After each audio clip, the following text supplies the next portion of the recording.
nitwa Eline Bell nibigira nkaba nkorera ikinyamakuru yaga mfise ibibazo bibiri. Ikibazo ca mbere, igihugu ca leta zunze ubumwe za Amerika kiraherutse gushira Burundi mu bihugu abayivamwe bazogabanywa bimwe biboneka mu kuronswa visa. Mu bivuga kwiki ico kibazo ndacerekeza munyamabanga ntayegayezwa mu mushikiranganje ujejwe imigenderanire ko hari abarundi bari biteguye kuja muri ico gihugu biciye mu migambi itandukanye nka yari canke za green card. Mu biganiro mugiranira n'ubuserukizi bw'ico gihugu aha mu Burundi mwumva abarundi bofatiki. Ikibazo kigira kabiri ndacerekeza kwa serukiye umushikiranganje wo kwivuna abansi n'umushikiranganje wa mbere ashobora kugira ico kivuze ko umukuru w'igihugu araheruka gutangaza urwego rw'abasivile bunganira inzego zo kwivuna abansi bita reserviste mu rurimi rw'igifaransa, ndetse yaranashizeho n'abazorurongora. Abo bantu nabahe? Harabicura ko rushobora kuba rugwaruka gwegamiye umugambwe uri ku butegetsi. Ivyo mwobivuga kwiki? Ugutegura urwo gwarukaho bizotandukanywa gute no gutegura abasirikare n'abapolisi bashasha vyama bikorwa buri mwaka? Murakoze. Nitwa Bashikako Ferdinand, umunyabanga ntayegayezwa umushikiranganje kw'imigenderanire y'u Burundi n'andi makungu no gufashanya mu iterambere. Nk'uko uwabajije ikibazo yabivuze, twese twaravyumvise, u Burundi buri mu bihugu vyafatiwe ingingo n'igihugu ca leta zunze ubumwe za Amerika zo kugabanya impusha arizo visa zo kwinjira canke kuba muri ico gihugu ca leta zunze ubumwe bwa Amerika ku Barundi eka no ku bandi bava mu bindi bihugu.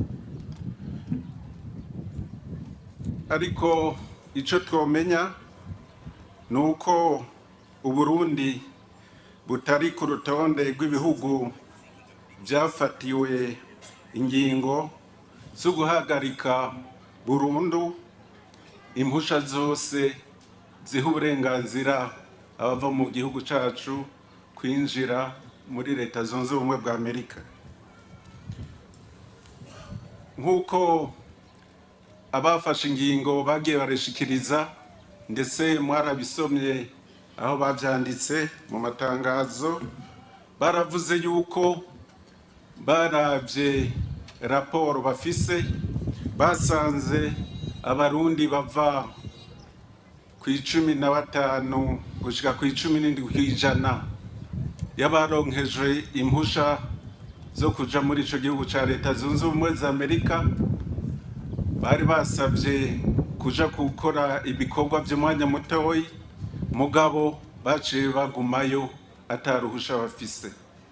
Rero ivyo vyaciye bishira igihugu c'u Burundi ku rutonde rw'ibihugu vyafatiwe iyo ngingo yo kugabanya abarundi binjira muri ico gihugu.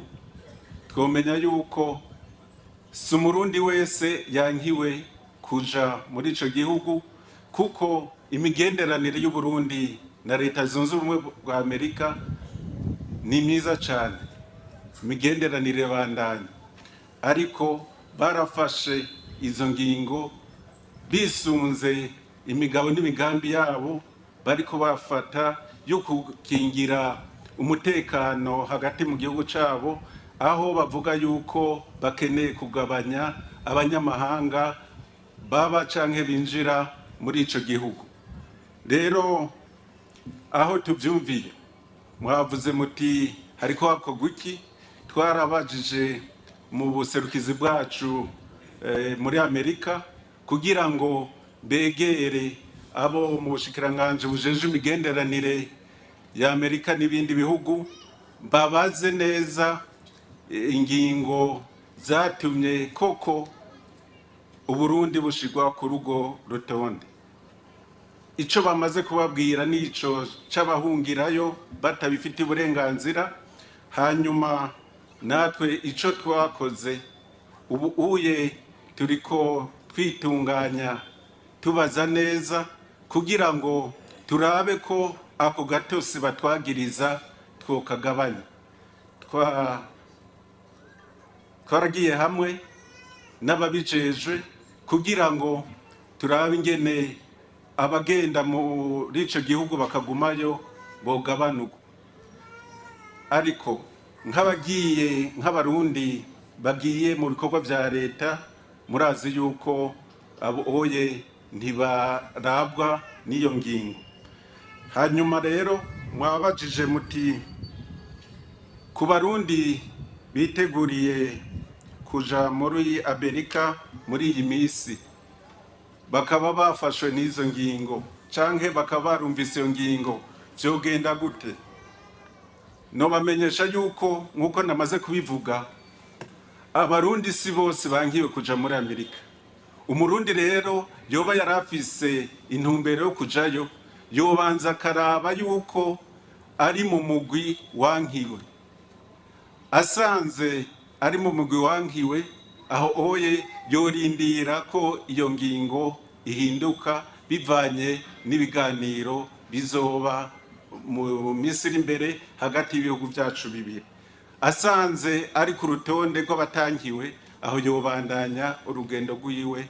Nuko nocishura. Murakoze. Muri ibyo by'amaviza nyene hari ikibazo cerekeye ubuserukizi bw'ibihugu hano mu Burundi bwaka amafaranga abarundi bariko barasaba viza, babaha viza canke batazibaha, abarundi barariha amafaranga yabo ntibayasubizwa, mu gihe igihugu c'u Burundi coco kitabigira gutyo ku banyamahanga basaba viza yo kwinjira mu Burundi. Ni kubera iki leta itofata ingingo yo guhagarika ayo mafaranga umuntu akariha uwahawe iyo viza muri ubuserukizi bw'ibihugu? Ego, nkuko mubivuze, igikorwa cyo gutanga amaviza ku basaba kwinjira mu bihugu vyo hanze ni igikorwa kiraba nyezina ivyo bihugu nyene ingene vyitunganije. Leta ntiyovuga ngo muzotanga ya canke ngo ntimutanga amahera, kuko iyo ugiye gusuma uba ufise ico urondera kuronka. Abarundi benshi hariho n'abagenda batarishe n'ayo maviza, mugabo leta itavyemeye. Nico gituma nobabwira nti ayo mafaranga barayabarihisha kugira ngo bashobore kubatunganiriza. Akenshi barababwira bati ntimusubire kuza murasesagura amafaranga yanyu, kuko impamvu zatumye tubankira nizi. Nabo bagaca bavuga bati oya tugeragereze, nabo bakabishura bati muko dusubira kwakira dosiye yanyu dusubira kubitangura bushasha, mutanga ayandi mafaranga. Murumva harimo no gushaka kwa baja kurondera ayo maviza. Rero hanze leta nayo nyene irafise ukwitunganya gutanga amaviza y'abashaka kuza mu Burundi. Nuko nocishura. Murakoze. Ibere nibigira yabajije ikibazo kijanye n'urwego zo kunganira urwego rwo kwivuna abansi, urwego rw'abareserviste. Yabajije ati mbega abo bantu bazoba ari bande, bazotogwa gute? Ati hari nabibaza ko goba rugwaruka rw'imbonera kure rwo mu ngamo CNDD-FDD. Yakoze cyane kuko siwe wenyene yibaza ico kibazo. Nagira ntange umuco ku bene gihugu abari ngaha n'abariko badukurikiranira kure yuko hariho itegeko ry'umukuru w'igihugu rishinga igisata c'urwego rwo kwivuna abansi bw'u Burundi kijejwe abasirikare batama ku kazi. Nuko baca bavuga gusa abo bazohabwa inyigisho, burya n'abakukurutse bamara imyaka 2 bari mu rwego, sibo bonyene. Uwo n'umuco wa mbere ngira ntange. Hanyuma yasimbije avuga ati mbega ruzojamwo bande mu urwego rwo kwivuna abansi yo kurarondera abakozi. Ntiruraba imigambwe canke yindi migwi baba barimo n'abarundi. Bazoba ari abarundi bari hagati y'imyaka 18 na 25. kandi babishaka. Umva rero ngira ngo n'abandi bose boba bari bafise amakenga kw'ico kibazo ntibamenye yuko abo bantu bazoba ari abarundi bari hagati y'imyaka 18 na 25 babishaka kandi babishoboye. Bazokwinjizwa gute? Bazokora ibibazo bitaniye he nabijya mwahora mukora mu kwinjiza mu nzego za gisirikare?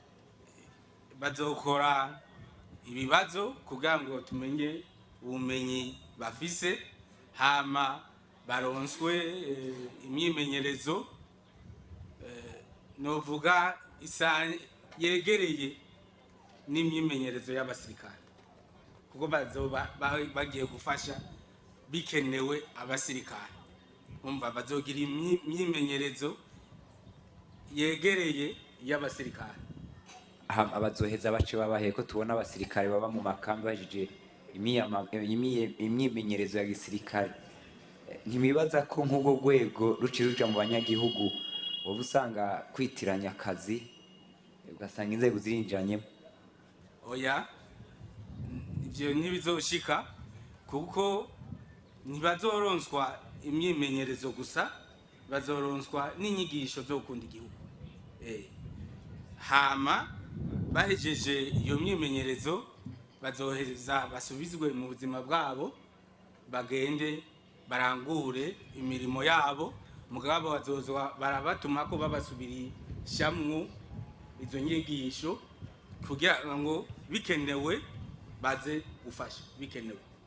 Hama inyigisho bazozironswa mu bigo bizotegekanywa.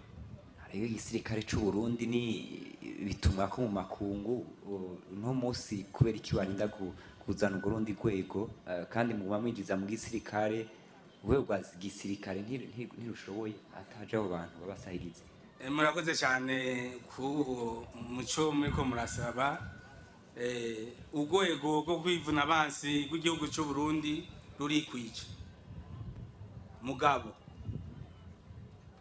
burya ikibazo cy'umutekano nyakubahwa umushikiranganji yabivuze ni hara mu ruganda ntibacyure. Birakenewe yuko umwenegihugu wese afasha abinderetse, aba ugutwi n'amaso y'ubwo rwego ahahereye, kugira ngo ari icyo abonye amenyeshe ababijejwe. Cyane cyane nico tubaronderako kugira ngo badusahirize cyane cyane mw'ivyo bikorwa. Hanyuma ntawubizi uko ubu umutekano uri, ntitumenya neza inyuma y'imyaka 10 canke 20 yuko ari kuzoburi. Ni ugutegekanya hamwe igihugu covogerwa kizobe gifise abantu bateguwe bashobora kugikingira mu mwanya wo no mu gihe bikenewe.